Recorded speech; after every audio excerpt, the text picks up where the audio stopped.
అందరూ యూట్యూబ్లో రేప్ కేసులో జైల్లోకి వెళ్ళిపోతున్నారు, మీరు ఎలా రైట్ అండి అని అందరూ అడుగుతాను. నేను వెళ్ళాల్సిందే. ఈ 5 సంవత్సరాల్లో 100 మంది గుంటలు మెసేజ్లు చేశారు నాకు. కొందరు చిన్న చితక హీరోయిన్లు కూడా ఉన్నారు అందులో. కొందరైతే తొబ్బే వచ్చేస్తే సమర్పించేసుకుంటామండి అన్న. నేను అన్నాను, TV9, TV5, NDTV, Maa TV, ETV, Zee TV, Gemini TV, ఇన్ని టీవీలు ఉన్నాయమ్మా. నేను సమర్పించేసుకుంటే ఇది కలికాలము.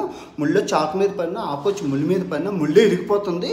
మేము ఇంకా టీవీ వాళ్ళు అందరూ ఆ ప్రపంచ యాత్రికుడు ఆటగారు రాసలేని వేస్తారు, ఎందుకు ఈ కర్మ ఎందుకు అని చెప్పి నేను దూరం ఉన్నాను. అయినా వాళ్ళు చెప్పాను, నేనేం చెప్పానంటే నేను ఇంటర్నేషనల్ ఆటగానమ్మా, నేషనల్ ఆటగాను కాదు, జిల్లా రాష్ట్ర స్థాయి ఆటలు నేను ఆడినాను, మనంతా ఇంటర్నేషనల్ అని చెప్పాను. ఆయన మాకు లోకానంద మాస్టర్ మా స్కూల్లో ఏడు చెప్పారు, భారతదేశం నా మాత్రమే, భారతీయులందరూ నా సోదరీమణులు అని చెప్పి నేను అది బాగా గుర్తుపెట్టుకుని చెప్తాను.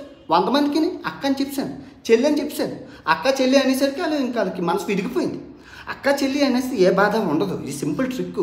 మనకు ఇష్టమైన అమ్మాయిని ప్రేమించాలి, ఇష్టమైన అమ్మాయిని పూజించాలి. నేను ప్రతి దేశంలో నా అమ్మాయిని పూజిస్తాను, ప్రేమిస్తాను. మన ఆడ దేవతలు అసలు చెప్పనా, కళ్ళు అసోల్ అంటే కళ్ళు బ్లూ కలర్లో ఉన్నాయి. యువర్ ఐస్ ఇస్ బ్యూటిఫుల్, చాలా బాగుంది. అలా మనం పొగడాల, కొలంబస్ అయిపోతాం. చిన్న జీవితం అబ్బా.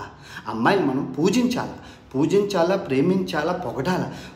ఎంత పొగుడినా తక్కువ ఉండదు. దేవతలు వాళ్ళని బాగా చూసి, అంతేగాని రేపులు, యాసిడ్లు, జల్లి మారండి రా, అంత చదువుకోండి రా.